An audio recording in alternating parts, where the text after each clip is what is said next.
o trabalho, a temática é Semana da Palavra, né? Então hoje é segunda-feira. E aí há essa preocupação de sentar a igreja para tirar uma semana aí, ouvindo a palavra, estudando a palavra, refletindo sobre a palavra. É bem verdade que nós, crentes, assembleanos, pentecostais que somos, nós amamos a palavra e gostamos da palavra. Nossos cultos de domingo, nossos cultos de ensino ou de doutrina, nossas escolas dominical, são características da nossa igreja Assembleia de Deus no que diz respeito à palavra.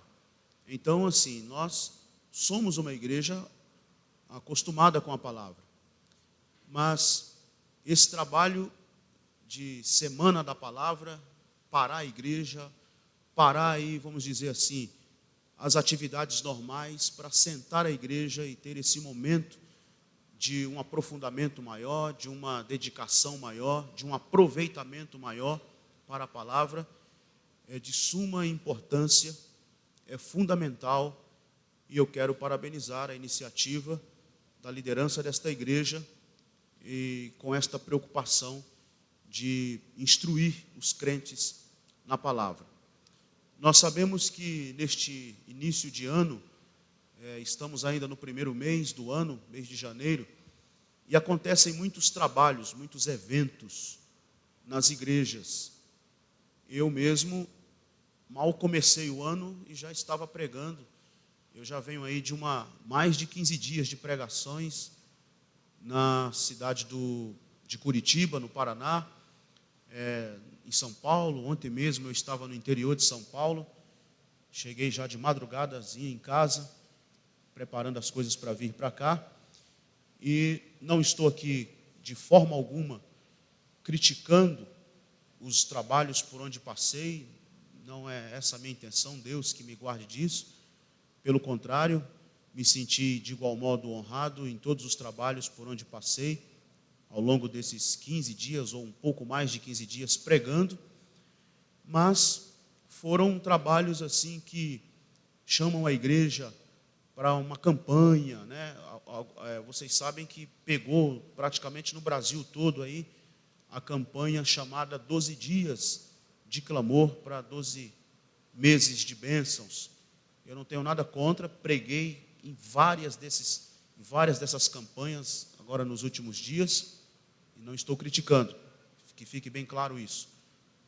Mas, mais do que fazer campanha, mais do que parar a igreja para estas campanhas, para esses apelos de campanhas, eu penso que parar a igreja para estudar a Bíblia, estudar a palavra, eu acredito que é mais relevante.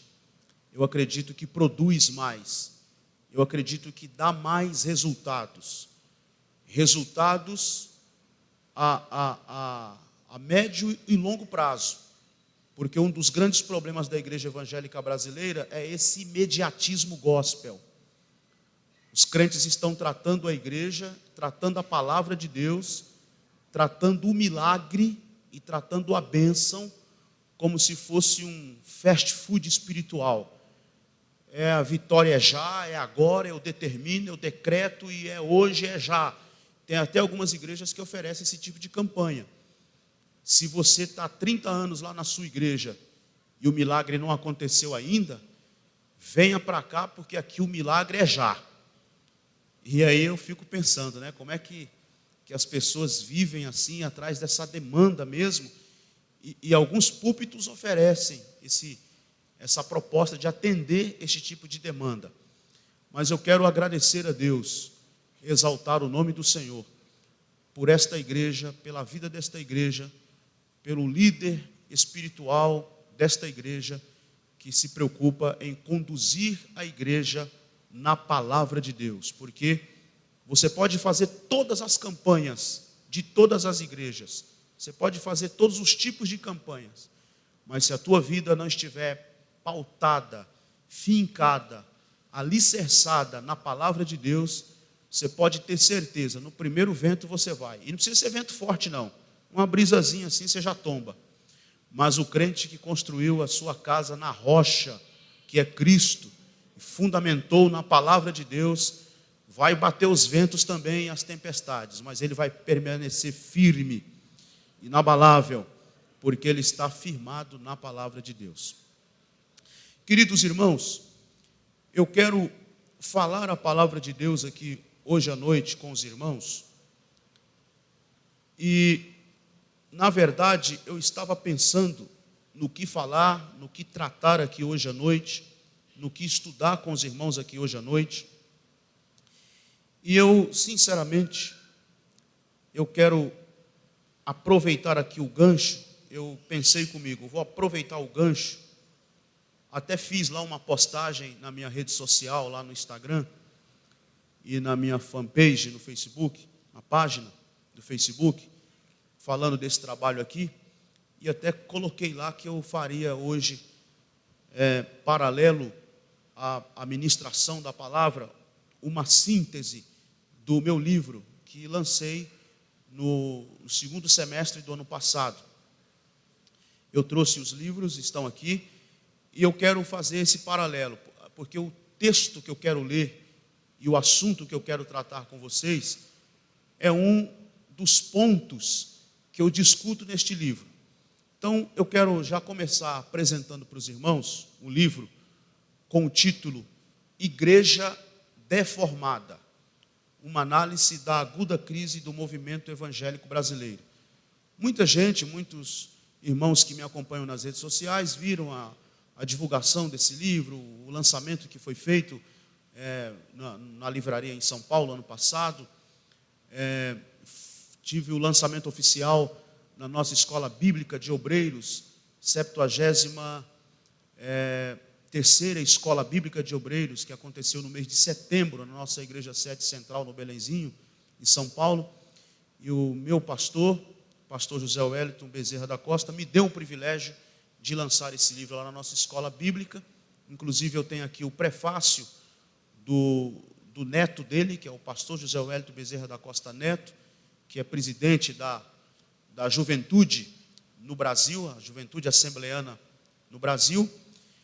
E o título do livro é esse: Igreja Deformada, uma análise da aguda crise do movimento evangélico brasileiro.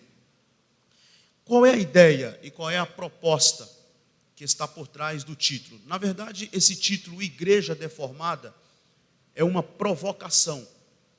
Por que uma provocação? Porque vocês todos sabem que nós comemoramos, na verdade, nesse ano de 2020, no dia 31 de outubro, nós vamos comemorar 503 anos da Reforma Protestante. Em 31 de outubro é comemorado todos os anos, não é Halloween, como alguns crentes pensam. Eu, sinceramente, às vezes eu tenho uma certa tristeza com alguns crentes, que eles sabem que 31 de outubro é Halloween, é dia de Halloween, que na verdade esse negócio de Halloween, isso é uma tradição, se é que eu posso chamar assim, norte-americana. Isso não tem nada a ver com a gente aqui no Brasil, nada a ver. Só que, como parece que é meio que característica do brasileiro, tudo que é americano ele quer importar para cá, tudo que é norte-americano, né, ele quer importar para cá, ficou na mente dos crentes, de muitos crentes, até a tal ideia do Halloween. Mas para nós cristãos que conhecemos minimamente a nossa história, 31 de outubro não é Halloween, não é dia de Halloween. 31 de outubro se comemora o dia da Reforma Protestante. E o que foi a Reforma Protestante? Foi aquele movimento que aconteceu no século XVI. Aconteceu no século XVI esse movimento que, pelos grandes estudiosos e teólogos, a Reforma Protestante foi o maior movimento de avivamento que aconteceu na história do cristianismo depois do evento de Atos dos Apóstolos, capítulo 2. Em Atos dos Apóstolos, capítulo 2, nós temos o marco da inauguração da igreja, vamos dizer assim, do ponto de vista histórico, e aquele grande avivamento que, na verdade, nós chamamos de o grande marco, o grande ponto de partida da igreja, lá no primeiro século. Mas o movimento da reforma, depois de Atos dos Apóstolos, capítulo 2, é o maior movimento de avivamento que aconteceu na história do cristianismo. Então, Lutero, monge agostiniano, leu Romanos capítulo 1, versículo 17, o justo viverá pela fé, escreveu 95 teses em cima desse texto que ele leu de Romanos 1 e 17, pregou lá na porta da igreja do castelo em Wittenberg, na Alemanha. Isso foi no dia 31 de outubro de 1517, no século XVI, e essa ação de Lutero foi a gota d'água que transbordou o copo. Foi o grande boom da Reforma Protestante. Dali desencadeou o grande movimento da Reforma Protestante. O que foi a Reforma Protestante? Grosso modo, foi uma denúncia do Papa, uma denúncia da Igreja Papal, da Igreja Imperial, da Igreja que havia se desviado da doutrina dos apóstolos. Vejam bem, a Igreja havia se desviado da doutrina dos apóstolos, havia se divorciado da doutrina dos apóstolos, a Igreja havia abandonado a sua originalidade, a sua origem, seu começo. A igreja viveu aproximadamente, meus queridos irmãos, entre 1000 a 1100 anos. Olha bem, um período aproximado de entre 1000 a 1100 anos, é muita coisa. 1000 ou 1100 anos, para arredondar, não ficar aí recortando muito, 1000 anos de escuridão, de densas trevas, que é um período que nós conhecemos na história como o período da Idade Média. Todo esse período medieval foi o período em que a igreja esteve cega, esteve nua, esteve despida da glória de Deus, esteve vazia dos conteúdos do Evangelho e esteve em conluio com o Estado, com a política estatal, porque ela se vendeu ao império, se vendeu ao Estado e tornou-se uma igreja, não organismo vivo, mas uma igreja imperial, uma igreja estatal, a igreja do império, a igreja que se casou com a política e se divorciou do Evangelho de Jesus Cristo e da mensagem da cruz. Então Lutero foi lá, escreveu 95 teses e foi, na verdade, esse golpe no bom sentido da palavra, se é que existe isso, contra a igreja imperial, contra a venda das indulgências, foi uma denúncia da venda das indulgências, foi uma denúncia do paganismo, do misticismo, da mariolatria, do culto à hóstia, adoração à hóstia, do culto aos mortos e também a oração pelos mortos e uma série de tantas outras coisas que haviam entrado na igreja, superstição, misticismo, paganismo que havia acabado com a igreja. E aí esse movimento da reforma se estourou por toda a Europa e foi um movimento que foi se estourando e provocando grandes revoluções em toda a Europa e avançou depois para a América, veio para cá, para o nosso continente, para a América, e enfim. Então, qual era o grande lema da reforma? O grande lema da reforma protestante era: igreja reformada sempre se reformando. A igreja não pode parar, a igreja não pode estagnar. Uma vez que ela se propôs ao desafio da reforma, ela tem que lutar para ela estar sempre em reforma, estar sempre se reformando, estar sempre se adequando, não às políticas de homens, não às doutrinas de homens, mas a palavra de Deus, sempre se adequando aos conteúdos da palavra de Deus. Mas vocês sabem, tanto quanto eu, que não é bem isto que vem acontecendo ao longo desses 500 anos depois da Reforma. Depois de 500 anos da Reforma, o que é que nós temos hoje no Brasil? Por isso que o subtítulo do meu livro é Uma análise da aguda crise do movimento evangélico brasileiro. 500 anos depois, o que é que nós temos de movimento evangélico no Brasil? O que é que sobrou? Porque vejam bem, a pergunta que eu faço é: a igreja evangélica brasileira pode continuar sendo chamada de protestante? Se você me responder que pode, eu pergunto de novo: e o que é que nós estamos protestando? Porque em Atos dos Apóstolos, capítulo 9, versículo 2, os discípulos foram chamados de seita. A igreja no primeiro século foi chamada de seita. Está em Atos, capítulo 9, versículo 2. Pode conferir aí na sua Bíblia. Algumas traduções trazem a expressão caminho, o povo do caminho. E outras traduções trazem a expressão seita.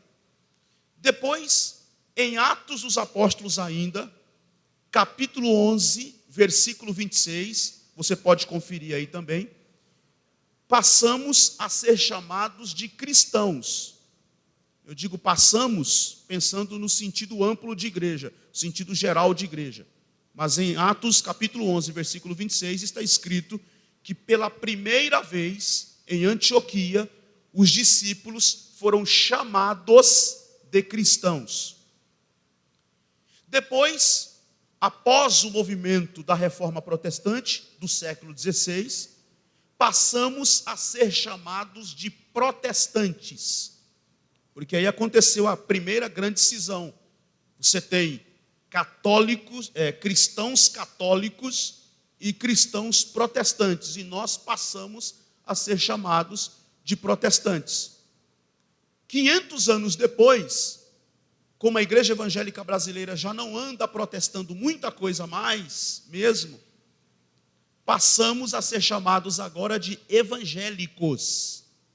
Vocês já prestaram atenção como está na moda agora falar que é evangélico? Todo mundo diz que é evangélico porque hoje é moda falar que é evangélico. É até questão de status, em algumas situações, falar que é evangélico. E eu sou filho e neto de pastor assembleano. Meu avô, eu vim até comentando com o pastor Wellington hoje, que o meu avô José Gomes, que era mineiro, morou aqui em Caratinga e foi consagrado a presbítero aqui em Caratinga. Em 1000 e alguma coisa, eu não sei quando, mas foi. E meu avô enterrou uma das filhas dele, pastor Ari, na cidade de São João do Munhuaçu. Uma das filhas dele morreu, ainda criancinha, e ele enterrou sozinho essa filha dele, porque quando ele se converteu, ele havia se convertido, e ele passou a ser perseguido pelo padre. A família rompeu com ele, os amigos romperam com ele e falaram: agora você é bode, agora você passou para a lei dos crentes, você traiu a família. E meu avô experimentou isso de tal modo, que até para sepultar a filha dele, ele mesmo fez o caixãozinho, naquela época, fez o caixãozinho, foi sozinho sepultar a filha, e o padre não queria deixar ele sepultar no cemitério, porque disse que ele tinha traído a tradição. Então, assim, história semelhante a essa, eu tenho certeza que há várias aqui, de pessoas que foram excomungadas, que foram consideradas ovelhas negras na família, porque passou para a lei dos crentes. Agora você passou para a lei dos crentes. Eu era adolescente, quando muitas vezes saí com os jovens da igreja em frentes de evangelismo, entregando folhetinhos, e não foi uma, nem duas, nem três. Inúmeras vezes entreguei um folheto e a pessoa me disse assim: eu sou católico, apostólico, romano, é a religião que nasci, é a verdadeira igreja, é a igreja que Jesus Cristo deixou, e é a igreja de Pedro, porque Pedro foi o primeiro papa, e eu vou morrer nessa religião e não quero saber desse seu folheto. Já ouvi isso muitas vezes e eu tenho certeza que muitos de vocês também já ouviram. Por que eu estou dizendo isso? Porque houve um tempo, houve um período que se dizer cristão, se dizer crente na pessoa bendita de Cristo Jesus, era ser rechaçado, era ser maltratado, era ser perseguido, era ser caluniado, era ser desprezado pela família, era ser tratado como ovelha negra da família, era ser deserdado. O pai dizia assim: olha, acabou, a partir de hoje você não é mais meu filho, a partir de hoje você não é mais minha filha. Quantas histórias nós conhecemos assim? Hoje não. Hoje não, ser evangélico é moda, é bonito, é estar de bem com a sociedade, inclusive. Preste atenção nos artistas, nas celebridades da televisão. Eles vão para os programas de televisão e aí são entrevistados assim: mas você tem fé em Deus? Você acredita em Deus? Você tem fé no coração? Você tem religião? Ah, sim, claro que eu tenho fé em Deus. Claro que eu acredito em Deus. Ah, claro que eu tenho religião. Quem é o homem sem religião? Olha só a ideia que a pessoa tem. Quem é o homem sem religião? A minha pergunta é: quem é o homem sem Jesus? Não é quem é o homem sem religião. Religião por religião. Jesus não fundou nenhuma religião. Jesus não trouxe e não pregou nenhuma religião. Jesus anunciou as boas novas do Evangelho, que é Ele mesmo. A boa notícia do Evangelho é que todos, grandes e pequenos, ricos e pobres, feios e bonitos, pretos e brancos, podem ter paz com Deus pelo sangue de Jesus Cristo vertido na cruz do Calvário. Então vejam bem, a pessoa diz: quem é o homem sem religião? Claro que eu tenho religião. Aí diz assim: eu sou evangélica, eu sou evangélico. Continua gravando filme pornográfico, mas diz que é evangélica, diz que é evangélico, porque virou moda dizer que é evangélico, é moda dizer que é evangélica. Queridos, não se sintam em desconforto com o que vou dizer, mas eu pessoalmente, eu tenho vergonha de dizer que sou evangélico, diante desse movimento evangélico que está aí, que trocou o poder da cruz pelo poder político, que voltou ao misticismo e o paganismo. Eu fico imaginando se Lutero, se Martinho Lutero e os outros reformadores vissem onde a igreja evangélica brasileira anda metida. Eles iriam virar no túmulo, porque o misticismo e o paganismo voltaram, com outros rótulos. A venda das indulgências voltou, com outros rótulos, mas voltou. Copo com água em cima do rádio, campanha do desencapetamento total. Os crentes têm medo de escuro, têm medo de passar na frente do cemitério, têm superstição com gato preto, os crentes têm medo. É tanta coisa que eu não sei nem como falar, de tanta coisa que os crentes acreditam em Bíblia aberta no Salmo 21, ou seja, no Salmo 23. Esses dias tinha um camarada ensinando a fazer chá do Salmo 23. Tinha outro lá vendendo vassoura ungida para varrer demônios de dentro de casa. E sabe sabe o que eu fico apavorado? O que eu fico apavorado não é que o cara está vendendo vassoura para varrer demônio. O que eu fico apavorado é que tem uma fila quilométrica para comprar a tal vassoura ungida. Deixa eu falar uma coisa, deixa eu fazer uma pergunta a vocês aqui. Se eu levantar as minhas mãos e falar aqui hoje assim: eu sou Jesus, me adorem porque eu sou Jesus, isso é grave? Vocês acham que isso é grave? É grave. Só que mais grave é você acreditar. É isso que me deixa indignado. E aí você diz assim: não, pastor, mas isso é só nas igrejas neopentecostais que está acontecendo isso. Irmãos, infelizmente, eu penso que está no tempo de nós arrancarmos as máscaras, está no tempo de nós olharmos para dentro de nós mesmos e fazermos uma reflexão muito séria, porque eu tenho visto pregadores subindo nos púlpitos de nossas igrejas, pronunciando palavras que vêm das religiões afro, como candomblé, por exemplo, umbanda, pronunciando nos nossos púlpitos. Aí você diz assim: não, como assim? Vou dar só um exemplo. Um dia tinha um pregador pentecostal pregando e tal, e o povo pulando e sapateando, e ele falou assim: olha como é que foi que ele falou? Olha o grande cavalo, não, grande cavaleiro, olha o grande cavaleiro montado no seu cavalo, com espada que está aqui hoje para matar esse dragão, uma coisa assim que ele falou. Mas peraí, cavaleiro montado no cavalo com espada para matar dragão é o São Jorge no catolicismo, ou não? Que é o Ogum lá na Umbanda. E sabe o que me deixa entristecido? É que os crentes pulam e sapateiam e dizem, é o poder de Deus, nós somos uma igreja pentecostal. É isso ser pentecostal? Pentecostal é isso? É cai-cai, é oba-oba, é grito, é unção do gato, unção do leão, unção do riso. É isso que está acontecendo. Isso aí é ser pentecostal? Me diga, é isso ser pentecostal? Então, eu digo a vocês, sinceramente, eu tenho vergonha de dizer que sou evangélico. Recentemente eu estava conversando com um rapaz, ele não é crente, e aí conversando de política, daqui a pouco a gente estava falando de religião, e lá pelas tantas, esse rapaz me disse assim, mas você é evangélico, não é? Aí eu disse, não sou evangélico não. Só que ele tinha visto um vídeo meu na internet, pregando. Aí ele olhou para mim e falou, mas eu vi você com o microfone na mão, fazendo um discurso lá na igreja. Você não é evangélico? Você é o quê então? Aí eu enchi a boca e respondi para ele, eu sou cristão.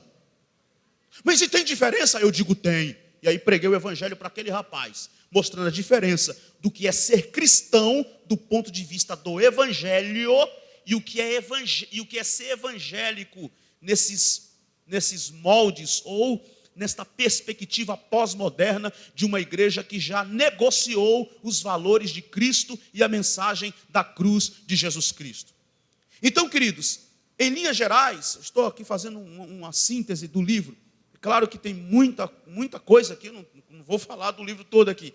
É apenas um dos pontos que eu estou comentando, um dos pontos que nós tratamos aqui. Na verdade, você me pergunta assim, qual é a proposta? Qual é a grande proposta? A grande proposta aqui é desafiar a igreja brasileira a clamar a Deus por um grande avivamento, porque o que a igreja evangélica brasileira está precisando nesses últimos tempos é de um grande avivamento.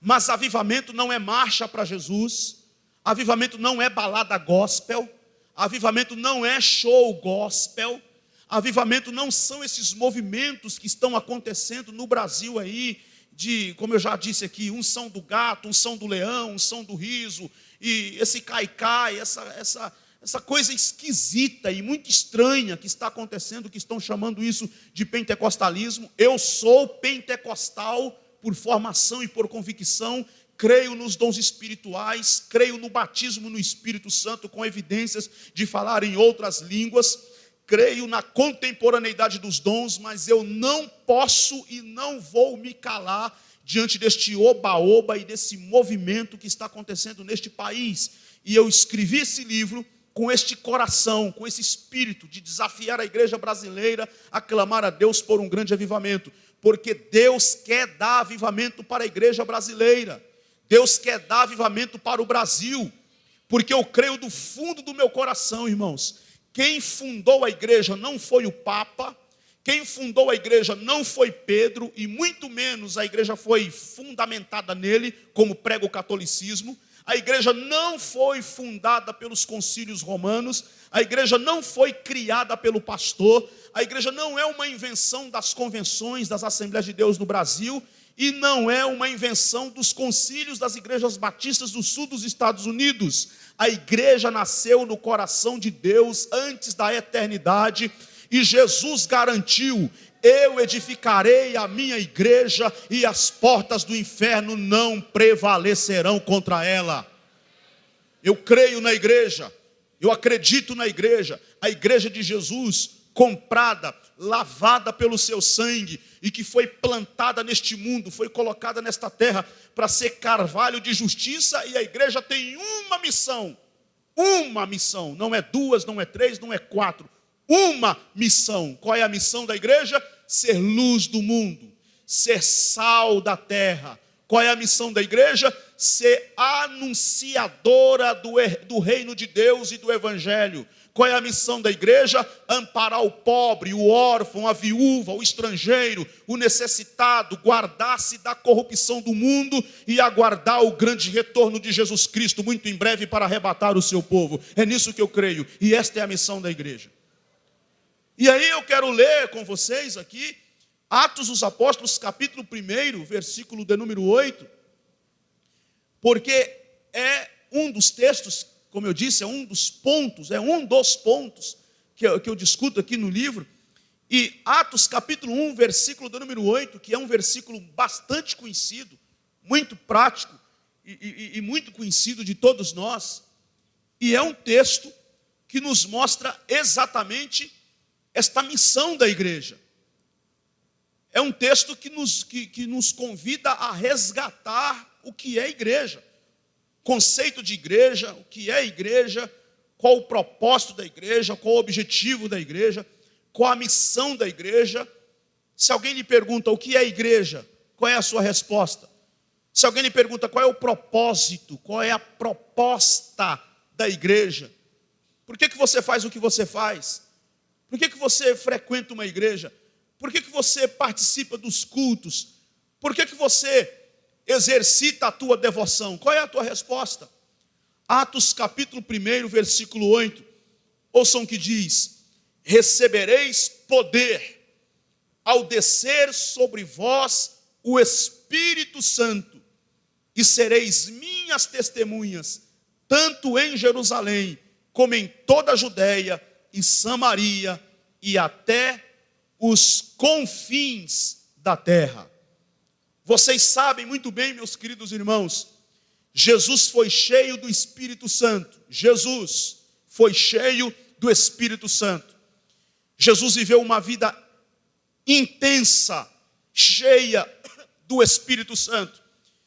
É interessante notar que todos os evangelistas, Mateus, Marcos, Lucas, João, os 4 que escreveram o evangelho, os 4 evangelistas relatam para nós aquele evento quando Jesus se aproximou de João o Batista para ser batizado, e ele foi batizado, e quando Jesus saiu das águas, os céus se abriram, o Espírito Santo veio em forma corpórea como pomba sobre Jesus, e bradou a voz de Deus, que disse: este é o meu Filho amado, em quem nele a minha alma tem prazer.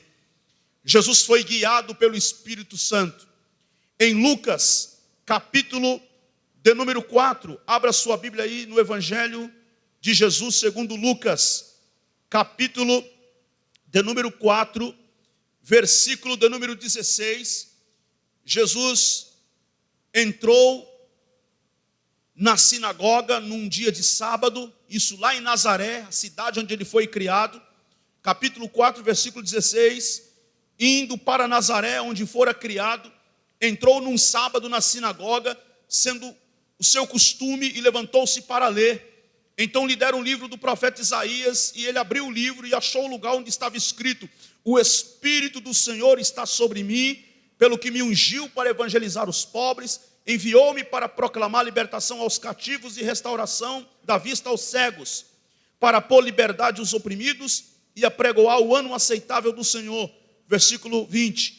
Tendo fechado o livro, devolveu-o ao assistente e sentou-se, e todos na sinagoga tinham os olhos fitos nele. Agora veja o que diz o 21. Então passou Jesus a dizer-lhes: hoje se cumpriu a escritura que acabais de ouvir. Ou seja, Jesus pegou um texto das escrituras, que na ordem da nossa Bíblia aí é Isaías, capítulo 61, versículo 1, leu esta passagem da Escritura: o Espírito do Senhor está sobre mim. E o que diz o versículo 21 aqui que eu acabei de ler? Jesus aplicou a si mesmo esse texto das Escrituras e afirmou categoricamente: hoje se cumpriu a Escritura que vocês acabaram de ouvir. Portanto, não é nenhuma extrapolação da minha parte, não é nenhum exagero afirmar que Jesus foi cheio do Espírito Santo, que Jesus andou energizado no poder do Espírito, expulsou demônios no poder do Espírito, que Jesus pregou, ensinou, cumpriu a sua missão e o seu ministério sob o poder do Espírito Santo. Não é nenhum exagero, nenhuma extrapolação afirmar que Jesus viveu uma vida inteira cheia do Espírito Santo. E o que eu quero dizer com isto? Que se o próprio Jesus, o Filho de Deus, Jesus o Nazareno, viveu uma vida inteira cheia do Espírito Santo, movida, energizada, mobilizada, impulsionada pelo poder e a ação do próprio Espírito Santo em seu ministério, não deve causar admiração em nenhum de nós que o mesmo Jesus requer de nós, da sua igreja, que para a igreja ser igreja de verdade, para que a igreja seja eficaz, para que a mensagem que a igreja prega, a mensagem do evangelho que a igreja anuncia, para que o ministério da igreja seja eficaz, para que a ação da igreja seja eficaz, a igreja precisa ser cheia do Espírito Santo. Nenhum pregador é eficaz, nenhum cantor é eficaz, nenhum ministério é eficaz, nenhuma igreja é eficaz sem a capacitação e o enchimento do Espírito Santo, sem o revestimento do Espírito Santo, sem o poder do Espírito Santo. Se você quiser dispensar o Espírito Santo, fique à vontade. Você pode dizer, não, mas a minha igreja não precisa disso. A minha igreja tem políticos ao seu dispor, a minha igreja tem gente elitizada, a minha igreja tem gente da alta sociedade, a minha igreja tem dizimistas fiéis do alto escalão social, a minha igreja tem no seu estacionamento carros dos mais caros estacionados dos membros da igreja, a minha igreja está de bem com a cidade, está de bem com a sociedade, a minha igreja é uma igreja elitizada, é uma igreja... Você pode até pensar assim e pode até cair na loucura de acreditar no poder político, de acreditar no poder financeiro, de acreditar no poder relacional, social, e achar que não precisa e nem depende do Espírito Santo. Você pode ser qualquer coisa. Esta igreja pode ser qualquer coisa. Ela pode ser um clube social, ela pode ser um ajuntamento de pessoas, ela pode ser, sei lá, uma entidade qualquer, menos igreja. Porque a igreja verdadeira, a igreja de Jesus Cristo, a igreja de Cristo Nazareno, plantada na terra como carvalho de justiça para a manifestação da glória de Deus, esta igreja é cheia do Espírito Santo e esta igreja só avança no poder do Espírito Santo. Então vejam, Jesus colocou como parâmetro, Jesus colocou como diretriz para a sua igreja, para os seus seguidores, para os seus discípulos, que toda igreja que quer ser igreja, todo discípulo que quer ser discípulo, ele precisa se submeter ao poder do Espírito Santo. Eu poderia citar várias referências aqui hoje à noite, a respeito do Espírito Santo, das promessas que Jesus fez a respeito do Espírito Santo. Entre elas, especialmente do Evangelho de João, está farto de referências, quando Jesus disse assim: eu vou para o Pai, mas não vos deixarei órfãos, enviarei o Espírito Santo, o Consolador, ele vai estar com vocês, ele vos ensinará e vos fará lembrar de todas as coisas que eu vos tenho ensinado, disse Jesus. Em outras palavras, Jesus disse assim: o Espírito Santo que o Pai vai enviar, ele dará testemunho de mim, disse Jesus.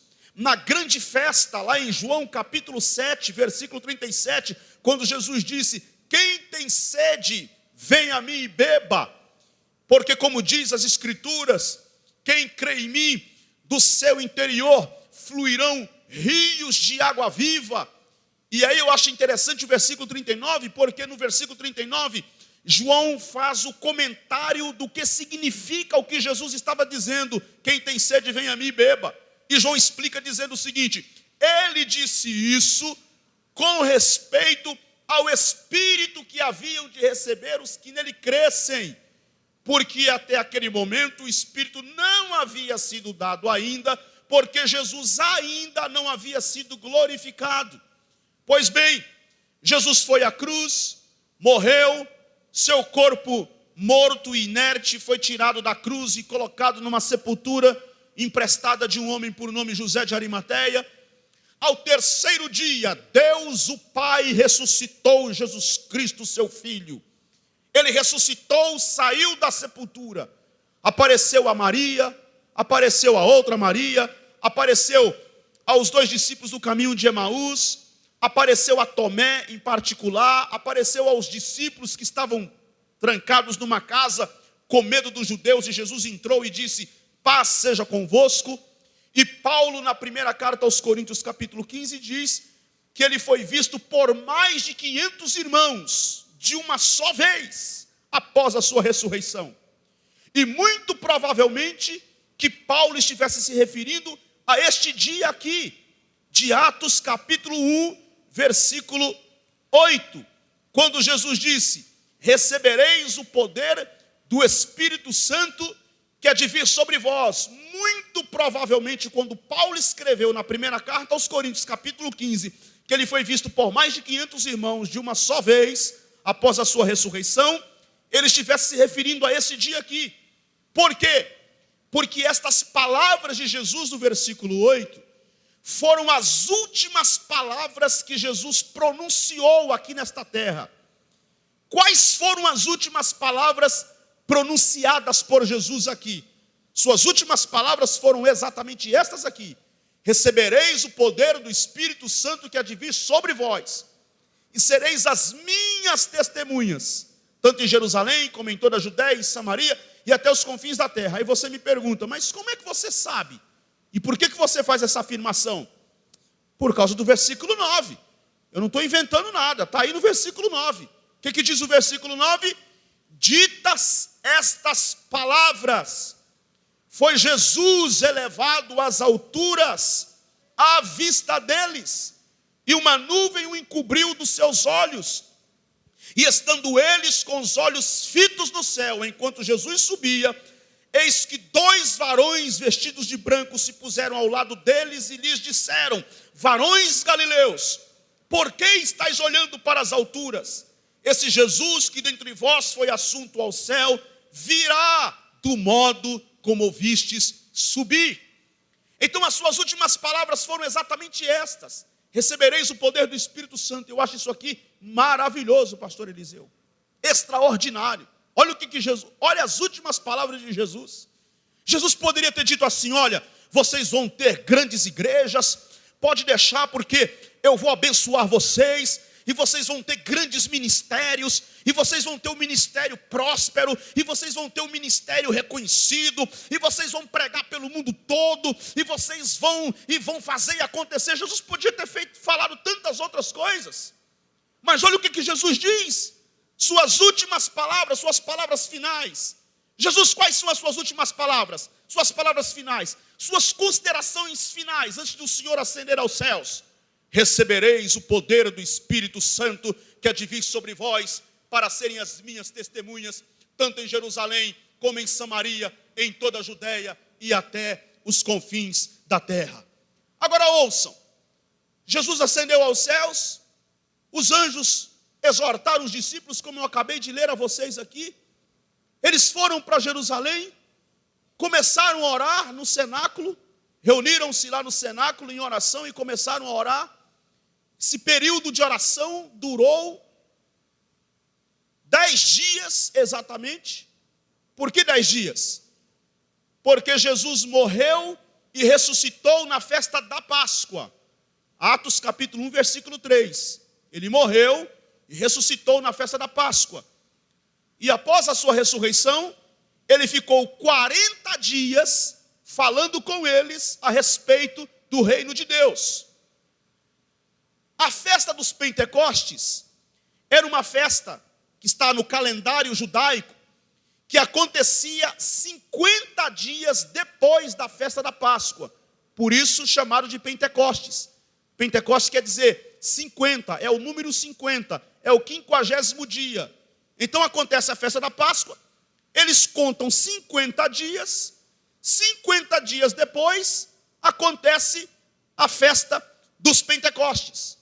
Então, se Jesus morreu e ressuscitou na festa da Páscoa e ficou 40 dias falando com eles a respeito do reino de Deus e ascendeu ao céu no 40º dia, então faltavam 10 dias.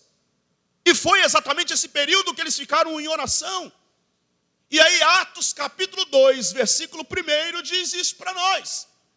Quando se cumpriu o 50º dia, quando completaram-se os 50 dias, que na nossa tradução está ao cumprir-se o dia de Pentecostes, estavam todos reunidos no mesmo lugar, e de repente veio do céu um som como de um vento veemente e impetuoso, e encheu toda a casa onde estavam assentados, e apareceram distribuídas entre eles línguas como de fogo, e pousou uma sobre cada um deles.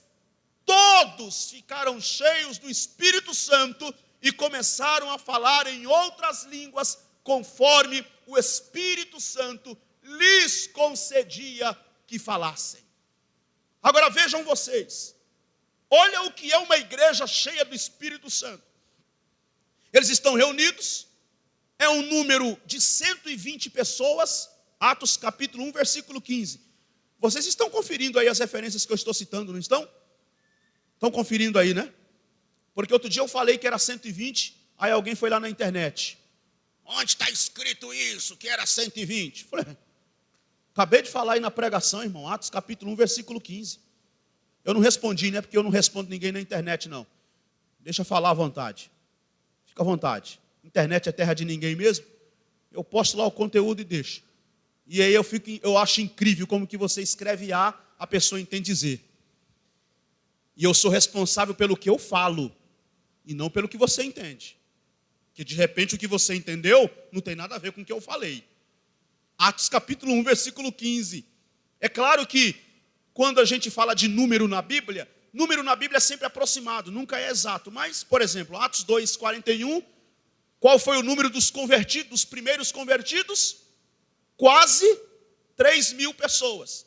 Atos capítulo 1, versículo 15 diz: naqueles dias levantou-se Pedro no meio dos irmãos. Ora, compunha-se a assembleia de umas 120 pessoas. Então, quer dizer, não vamos dizer que era 120 pessoas redondo. Um número aproximado de 120 pessoas. Aí a gente, para ficar mais prático na hora de falar, costumamos falar 120. Eles estavam lá reunidos, em oração, foram cheios do Espírito Santo. Agora vejam o que é uma igreja cheia do Espírito Santo. Uma igreja cheia do Espírito Santo é capaz de parar uma cidade inteira. Uma igreja cheia do Espírito Santo é capaz de mudar o curso normal de uma festa tradicional e anual. Porque a festa dos Pentecostes era uma festa anual, tradicional. Era uma festa que estava no calendário judaico. Viajantes do mundo inteiro haviam caminhado quilômetros, viajando, uns a pé, outros a cavalo, outros no lombo de um jumento, caminhado quilômetros e quilômetros para chegar em Jerusalém e participar da festa dos Pentecostes. E esta igreja cheia do Espírito Santo foi capaz de parar a cidade inteira de Jerusalém. Porque o texto bíblico diz, no versículo de número 5 do capítulo 2, estavam habitando em Jerusalém judeus, homens piedosos, vindos de todas as nações debaixo do céu, e quando se fez ouvir aquela voz, afluiu a multidão, que se possuiu de perplexidade, porquanto cada um os ouvia falar na sua própria língua. Uma igreja cheia do Espírito Santo parou a cidade inteira e mudou o curso normal de uma festa tradicional, que era a festa dos Pentecostes. Sabe uma coisa que muito me preocupa? Pastor Ari, pastor Eliseu, os demais obreiros, irmãos e irmãs que aqui estão. Uma coisa que muito me preocupa é que a igreja atual, a igreja pós-moderna, quer mudar o mundo, quer mudar a sociedade, mas sem depender do Espírito Santo. Quer mudar o mundo, quer mudar a sociedade, usando ferramentas políticas, por exemplo. Eu fico vendo alguns crentes aí, tem que acabar com o carnaval. Carnaval já diz tudo, é a festa da carne. Já começa com a palavra carna, aí fica fazendo essas contas e dando interpretações que não tem nada a ver, né? Porque não tem nada a ver mesmo. Já começa, carnaval, é a festa da carne. Tem que acabar com o carnaval. Então vamos votar em fulano, Beltrano, Ciclano, não sei quem, porque ele vai acabar com o carnaval. Se a igreja quisesse mesmo acabar com o carnaval, a igreja se enchia do Espírito Santo e a igreja avançava no meio das ruas, no poder do Espírito Santo. O que pode parar, irmãos, uma cidade, não é que, irmãos, eu não estou criticando político na igreja, não. Eu congrego na Assembleia de Deus, Ministério do Belém, no Belenzinho em São Paulo, ao lado do pastor José Wellington Bezerra da Costa. A filha dele é vereadora em São Paulo, a outra filha é deputada estadual, o outro filho que está no interior de São Paulo é deputado federal, e outros candidatos que estão lá nas cidades em redor de São Paulo, que a igreja vai lá e manifesta. Eu não estou criticando, não sou contra, não. Eu sei que tem, e eu sei que é interessante que a igreja se preocupe, que a igreja tenha uma consciência política. Eu sempre digo isso, a igreja precisa ter uma consciência política. Mas sabe qual é o problema? É que a igreja não quer ter consciência política. A igreja quer militar politicamente, defendendo bandeira partidária. A igreja não foi chamada para militar politicamente, defendendo bandeira partidária. A igreja foi chamada, sim, para uma vocação política, e essa militância não é partidária. Essa militância é no poder do Espírito. E uma igreja no poder do Espírito, ela revoluciona, sim, uma cidade inteira. Influencia. E aí você pode olhar na história. Deus mandou um avivamento na Inglaterra, usando um homem por nome John Wesley. E o avivamento que Deus mandou na Inglaterra, usando John Wesley, influenciou nas leis da Inglaterra. Olha aí, como que influencia. Deus mandou um outro avivamento nos Estados Unidos, usando um outro homem, por nome Charles Finney. E o avivamento que Deus mandou nos Estados Unidos, usando Charles Finney, influenciou nas políticas dos Estados Unidos.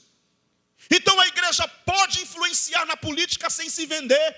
A igreja pode influenciar nas leis deste país sem negociar valores, sem militância política barata, medíocre, perversa, ordinária. A igreja tem o poder do Espírito Santo e ela pode sim levantar a bandeira do Calvário e influenciar esta cidade e esta geração que jaz no maligno. Foi o que aconteceu em Pentecostes. Estes homens se levantaram no poder do Espírito e a festa parou.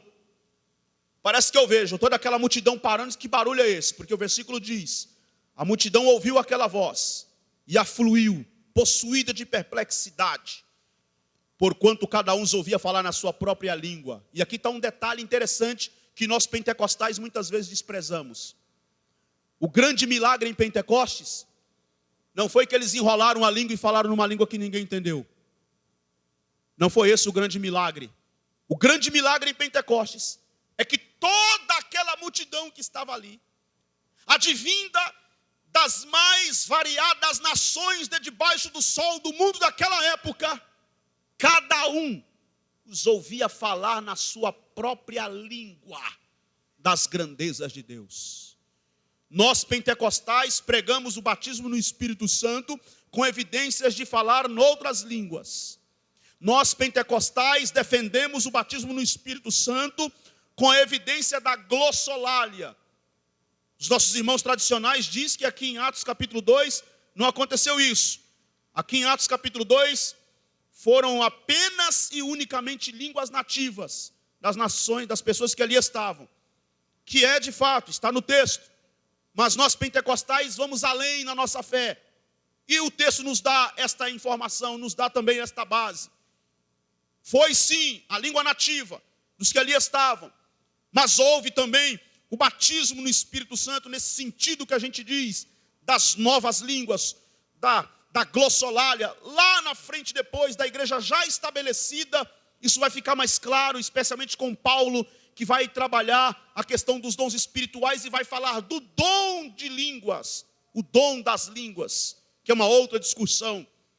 Mas aí a gente às vezes lê isso aqui, passa atropeladamente assim por cima, não faz muita conta, mas é necessário e é digno que se diga, que se ressalte, que aqui em Atos capítulo 2, o grande milagre de Pentecostes, é que toda aquela multidão ouviu falar na sua própria língua, ou seja, o Espírito Santo capacitou homens e mulheres, semi-analfabetos, semiletrados, indoutos, gente que nunca cursou idioma nas universidades da Palestina, gente que nunca cursou idiomas nas faculdades de Jerusalém, mas no poder do Espírito Santo, falou o evangelho de Jesus Cristo na língua nativa de toda aquela multidão que ali estava. É nisso que eu creio. E aí, queridos irmãos, o texto é interessante, que o texto diz assim, eles ficaram atônitos, versículo 7, e se admiravam e perguntavam, não são porventura galileus todos esses que aí estão falando? Versículo 11, a última parte do versículo, como, pois, os ouvimos falar em nossa própria língua das grandezas de Deus? O grande milagre em Pentecostes foi o entendimento, foi a maneira inteligível como a igreja, pela primeiríssima vez na sua história e no seu nascedouro, pregou o evangelho coletivamente, no poder do Espírito, falando a língua nativa de toda aquela multidão que ali estava. E aí vocês veem e percebem que em Pentecostes há o que acontece em Pentecostes é o oposto do que aconteceu em Babel, lá no livro do Gênesis, né? O que aconteceu em Babel no livro do Gênesis? A confusão das línguas. O que aconteceu em Pentecostes? O entendimento das línguas. E qual foi o projeto do Espírito Santo? Que o evangelho fosse pregado a todo mundo. Qual é o grande objetivo disso aqui no texto? É mostrar que o amor de Deus, que o evangelho de Jesus Cristo, que a boa notícia da mensagem da cruz de Cristo é para ser pregada em todas as línguas, em todas as culturas, em todas as etnias, em todas as nacionalidades, cumprindo o que Jesus havia dito anteriormente. Recebereis o poder do Espírito Santo e ser-me-eis testemunhas, tanto em Jerusalém como em Samaria, em toda a Judéia e até os confins da terra. Eu vou terminar. Mas antes de terminar, eu preciso pontuar aqui rapidamente duas coisas. Porque, na verdade, tudo que eu falei aqui não é nenhuma novidade. Você já ouviu isso aqui na escola dominical. Você mesmo já leu isso aqui na Bíblia. Eu estou apenas fazendo uma síntese, assim, fazendo um resumão aí, né, geral, o resumo do que aconteceu entre a ressurreição de Jesus, a promessa do Espírito Santo e o dia de Pentecostes. Não é nenhuma novidade. Eu quero apenas destacar dois fatos importantes aqui e vou terminar. Dois fatos importantes em Pentecostes. Primeiro grande fato importante em Pentecostes. Ser cheio do Espírito Santo em todo o livro de Atos. Em todo o livro de Atos. Ser cheio do Espírito Santo em todo o livro de Atos está intimamente ligado à fala. Não há nenhuma referência ao enchimento do Espírito Santo que em seguida não venha uma declaração. E eles falaram, e eles pregaram, e eles anunciaram, e eles verbalizaram com poder a mensagem do Evangelho. Eu não sei se você já leu o livro de Atos todo. Não sei se você já estudou o livro de Atos. É o meu livro preferido, Atos dos Apóstolos. Já li o livro de Atos. Eu não sei se você já leu. E se já leu, eu não sei se você já prestou atenção. Que todas as vezes no livro de Atos que você encontra foram cheios do Espírito Santo, o que vem após, o que vem em seguida? Falaram, pregaram, verbalizaram, anunciaram. Qual é a primeira ação depois de ser cheio? A primeira ação depois de ser cheio é que eles falam. Vamos ver. Atos 2, versículo 4. Todos foram cheios do Espírito Santo. E o que acontece em seguida? Eles começam a falar. Atos capítulo 4, versículo de número 31.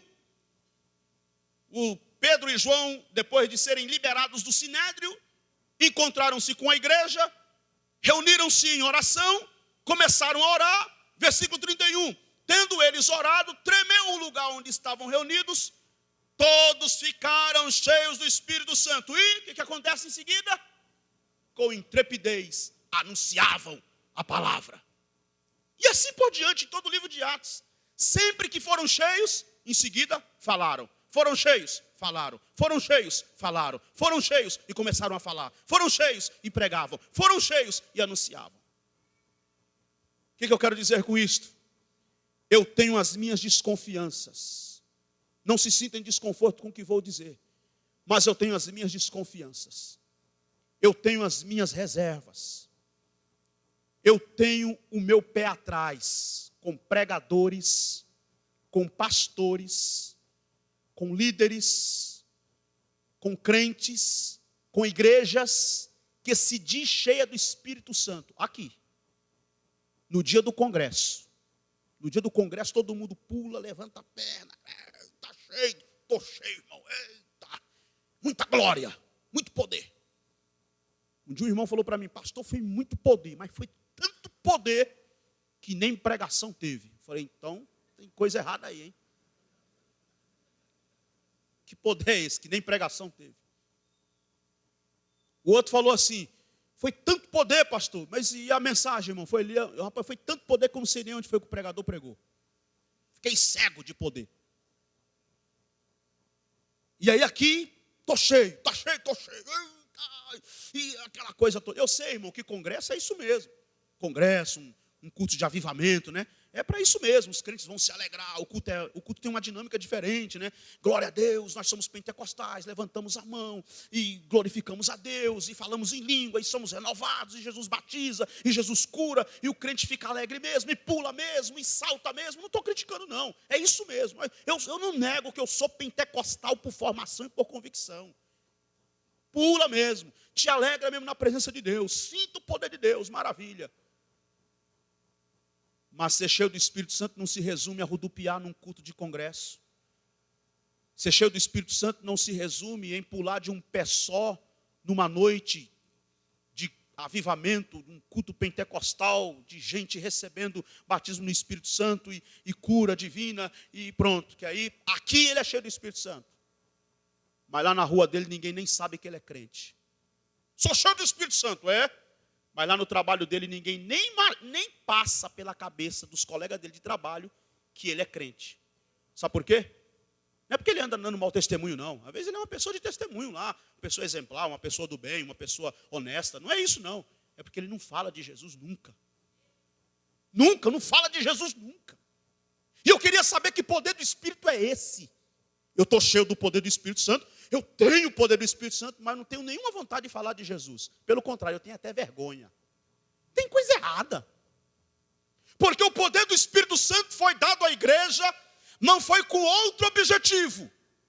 Não tem outro objetivo. Eu desafio aqui, no bom sentido da palavra desafio, mas eu desafio aqui teólogos, leitores, estudiosos, eu desafio aqui pesquisadores que me digam o contrário, que o Espírito Santo foi dado com outros objetivos. O poder do Espírito não foi dado com outro objetivo, senão o de impulsionar a igreja, o de empurrar a igreja a porta fora, o de mobilizar a igreja, a ponto da igreja dar a cara a tapa e anunciar que Jesus Cristo é o Senhor. Não há outro objetivo. O poder do Espírito foi dado para a igreja para esse propósito, para esse objetivo. Recebereis o poder do Espírito Santo. Para quê? para disputar quem roda mais, quem pula mais, quem vê mais anjo, quem profetiza mais. Recebereis o poder do Espírito Santo para quê?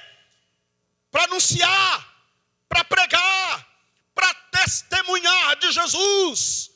Queridos, aqui em Atos capítulo 2, eu já comentei aqui, repito, pela primeiríssima vez na história da igreja, no seu nascedouro, no dia do culto da inauguração, a igreja pregou o evangelho coletivamente. Sabe por quê? Porque pregar o evangelho não é dom, pregar o evangelho é mandamento. Pregar o evangelho não é dom, pregar o evangelho é mandamento. Só mais uma vez para você não esquecer: pregar evangelho não é dom, pregar evangelho é mandamento. Ide por todo mundo, pregai o evangelho a toda criatura. Quem crê e for batizado será salvo, quem não crê será condenado. E estes sinais seguirão os que crerem: em meu nome expulsarão os demônios, falarão novas línguas, pegarão em serpentes, e se beberem alguma coisa mortífera não lhes fará dano algum, e porão as mãos sobre os enfermos e os curarão. Ide, fazei discípulos de todas as nações, batizando-os em nome do Pai, do Filho e do Espírito Santo, ensinando-os a guardar todas as coisas que eu vos tenho ensinado, e eis que eu estou convosco todos os dias até a consumação dos séculos. E recebereis o poder do Espírito que há de vir sobre vós, e ser-me-eis testemunhas tanto em Jerusalém como em Samaria, em toda a Judeia e até os confins da terra.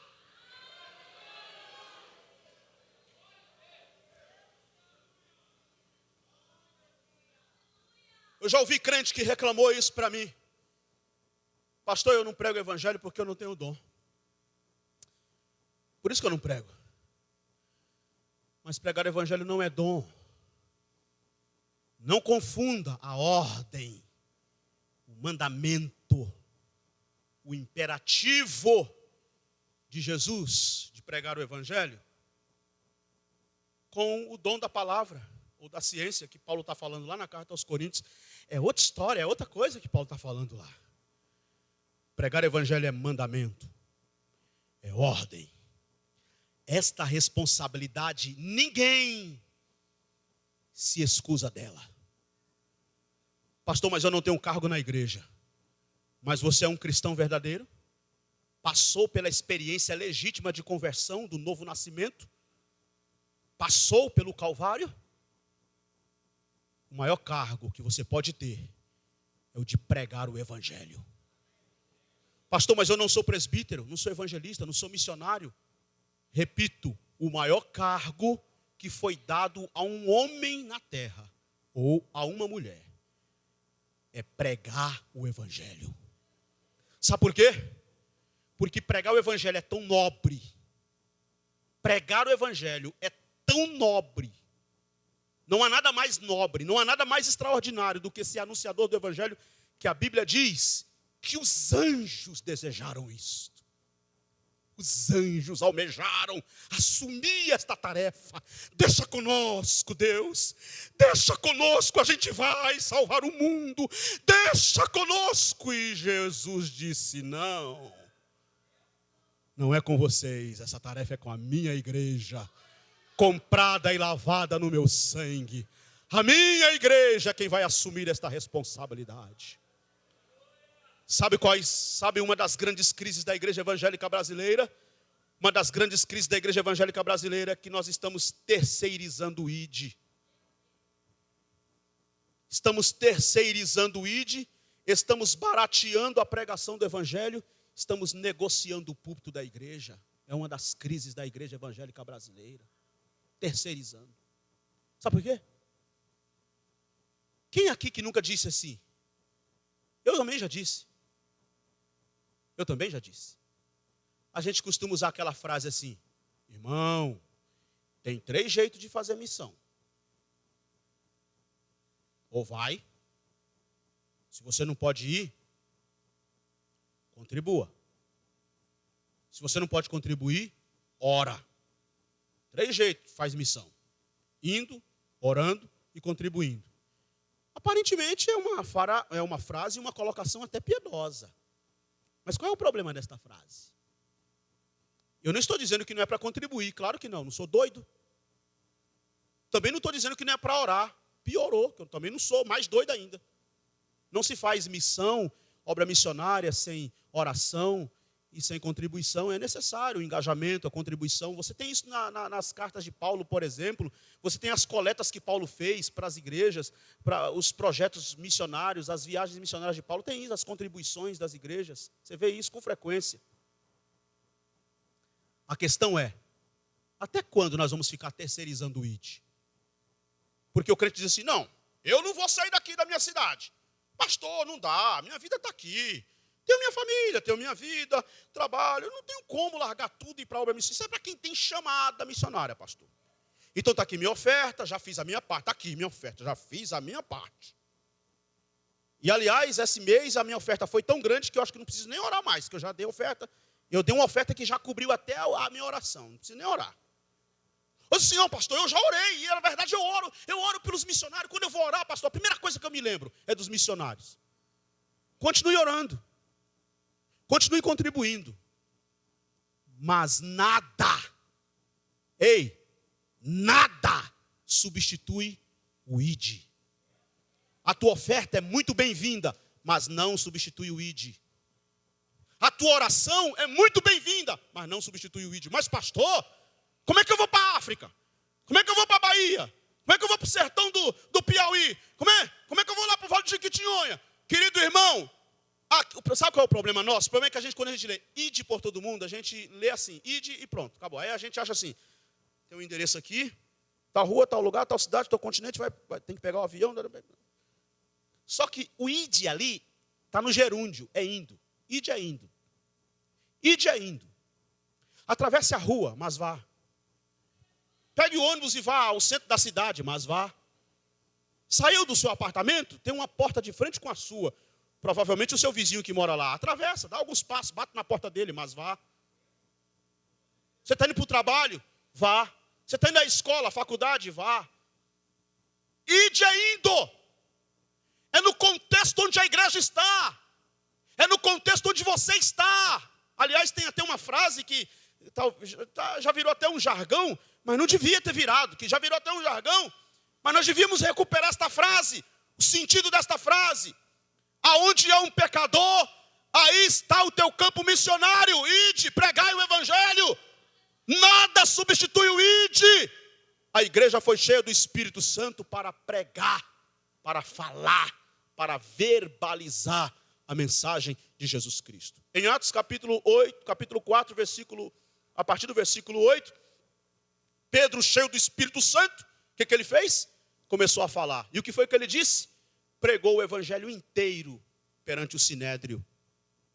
Interessante que no capítulo de número 4 de Atos dos Apóstolos, nos versículos de número 10, 11 e 12, Pedro pregou o evangelho inteiro. Pedro, cheio do Espírito Santo, pregou o evangelho inteiro. Falou de Jesus, falou da crucificação, falou da ressurreição.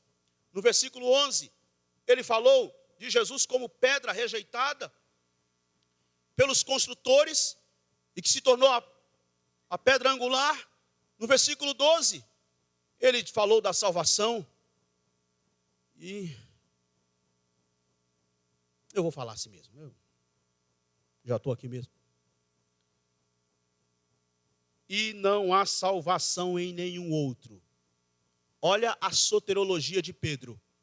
Não há salvação em nenhum outro. Porque virou uma moda agora dos neocalvinistas, né? Está uma moda agora de neocalvinistas entrando nas nossas Assembleias de Deus, que está dando trabalho. Agora eu sou calvinista. Ouviu 5 minutos lá de um teólogo que se diz reformado. Quer dizer, é uma arrogância. Eu acho uma arrogância. Eu sou teólogo reformado. Como se fosse ele o detentor, ou como se esta fosse a única e última maneira de ver a Bíblia e o Evangelho. Outro dia eu ouvi um desses teólogos aí, reformados, endeusados até por alguns meninos assembleanos querem ser pregadores, e aí começa a entrar por esse viés do estudo, e aí, só que assim, né? Eu vi um desses aí, sabe o que foi que ele disse? Está na internet, se você digitar, você acha. Todo pregador pentecostal é burro. Todo pastor pentecostal não sabe o que é um sermão expositivo. Todo. Eu me senti ofendido, porque eu sou um pregador pentecostal. E eu não sou burro. Eu sou um pastor pentecostal e eu amo uma mensagem bem pregada e uma mensagem expositiva, sim. Mas você é calvinista, pastor? Não. Se é não sou nenhum nem outro. E o pior é que os neocalvinistas, irmão, se você falar que você não é nem calvinista nem arminiano, aí que ele pula bravo, aí que ele pula miúdo mesmo. Tem que ter uma posição. Então você é morno. E morno Jesus vai vomitar da boca. Não tem como. No cristianismo não tem como. Ou é calvinista ou é arminiano. Aqui em Atos, capítulo 4, versículo de número 12. Tinha esse negócio de calvinista e arminiano aqui? Tinha? Tinha isso aqui? Calvino e Armínio nasceram 1.500 anos depois, lá no século XVI. Pedro está aqui no primeiro século. Sabe por que eu estou dizendo isso? Porque tem gente que se você falar assim para ele assim, irmão, Jesus disse, eu sou o caminho, a verdade e a vida. Ele diz assim, tá bom, Jesus disse, eu sou o caminho, a verdade e a vida. Mas eu preciso consultar um comentário de Calvino para ver o que Calvino está falando. O que Calvino fala pesa mais do que o que Jesus fala. E mais, eu não estou criticando Calvino não, tá? Porque Calvino foi um grande teólogo. Um excelente teólogo no seu tempo. Que na verdade, e aliás, se Calvino e Armínio ouvisse o que calvinistas e arminianos andam falando em seus nomes,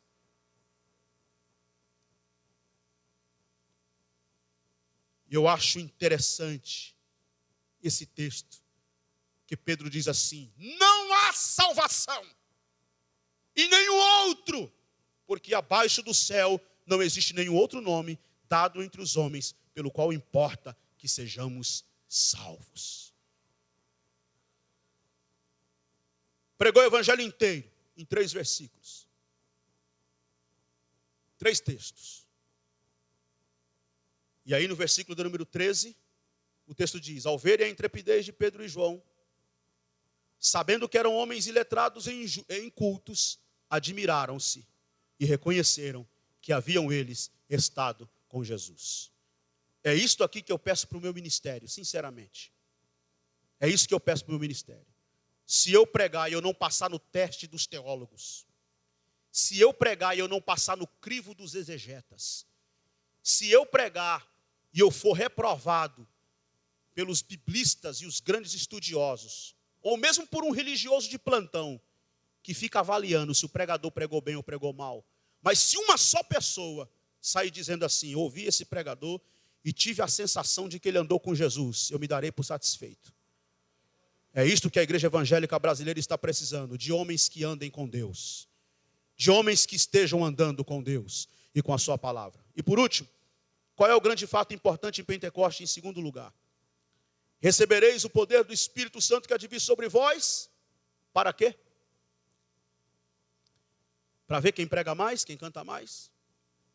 Recebereis o poder do Espírito Santo que há de vir sobre vós. O texto responde, para serem as minhas testemunhas. E a palavra grega para testemunha aqui, a semântica da palavra é a mesma raiz da palavra mártir no nosso português. Recebereis o poder do Espírito Santo que há de vir sobre vós e sereis os meus mártires. Espera aí, Jesus, espera um instantinho. Eu vou receber o poder do Espírito Santo e eu vou morrer? Você vai receber o poder do Espírito Santo e você vai morrer. Mas eu pensei que eu ia, se fosse hoje, né? Eu pensei que era para eu ganhar 1 milhão de seguidores na rede social. Não é para isso não, não é para isso não. Eu pensei que era para eu ser um pregador popular e famoso. Não é isso não. É para morrer, é para morrer. Para receber o poder do Espírito Santo que há de vir sobre vós. E se por acaso, se porventura, em Jerusalém, Samaria, em toda a Judéia, até os confins da terra, for necessário você selar o seu testemunho com o seu próprio sangue. O poder do Espírito Santo é dado a você a isso. Você vai estar disposto a ir até as últimas consequências pela causa que você abraçou. Eu te pergunto aqui hoje à noite, até que ponto você está disposto a ir pela causa do Evangelho de Jesus? Até que ponto você está disposto a servir a Cristo? Enquanto as coisas estão bem? Enquanto as coisas estão favoráveis? Ou você está aqui dizendo, Senhor, eu estou aqui para o que der e vier. Eu quero ir até as últimas consequências pela tua causa. Venha o que vier, aconteça o que acontecer, eu vou te servir e te seguir para o resto da minha vida. E nem que eu tenha que pagar com a minha própria vida, eu estou disposto. Recebereis o poder do Espírito Santo que há de vir sobre vós, para serem as minhas testemunhas. E não vai ter um Pedro que nega. Vai ter um Pedro que vai dizer assim, opa, calma aí. O que foi, Pedro? Vai negar, né? Eu sabia que você não ia aguentar a pressão. Quem nega uma vez, nega duas, né, Pedro? Pedro, não. Opa, vocês estão equivocados. É que eu não sou digno de morrer como o meu Cristo morreu. Já que vocês vão me matar, me crucifica de cabeça para baixo. Recebereis o poder do Espírito e vai ter não Saulo que persegue, mas vai ter um Paulo que vai dizer, eu sei em quem eu tenho crido, e ele é fiel para guardar o meu depósito até o dia final. Eu sei em quem eu tenho crido. E ele foi até as últimas consequências pela causa do reino e do Evangelho de Jesus Cristo. Porque disse o apóstolo Paulo, eu estou bem certo que nem o presente, nem o futuro, nem a altura, nem a profundidade, nem a largura, nem os anjos dos céus, nem a morte, nada poderá nos separar do amor de Deus que está em Cristo Jesus, o nosso Senhor. Recebereis o poder do Espírito Santo.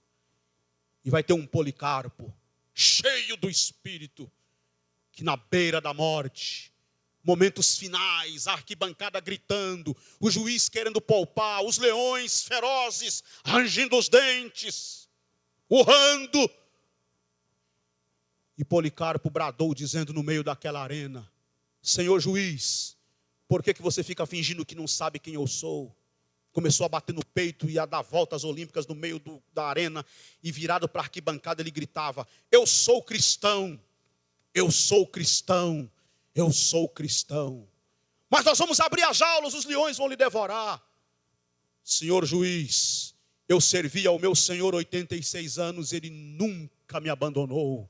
Por que eu trairia agora? Abra logo estas jaulas, porque eu quero hoje ainda abraçar o meu Senhor na sua glória. Amarraram Policarpo e disseram, nós vamos acender a fogueira e você vai morrer. E Policarpo começou a chorar e a dizer, as chamas deste fogo vai arder por um instante e logo se apagará. Mas as chamas do fogo eterno jamais se apagará. Acenda logo esta fogueira. Vai durar alguns minutos, talvez nem isto. Eu já estarei descansando nos braços do meu Senhor.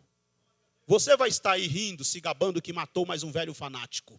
E eu vou estar nos braços do meu Senhor amado, por quem dediquei toda a minha vida e toda a minha alma. Queridos, que Deus nos ajude e nos abençoe. Que o avivamento de Deus venha sobre o Brasil, venha sobre a igreja.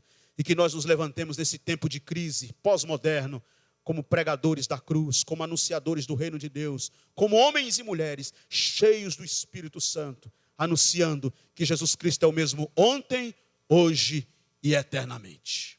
Amém.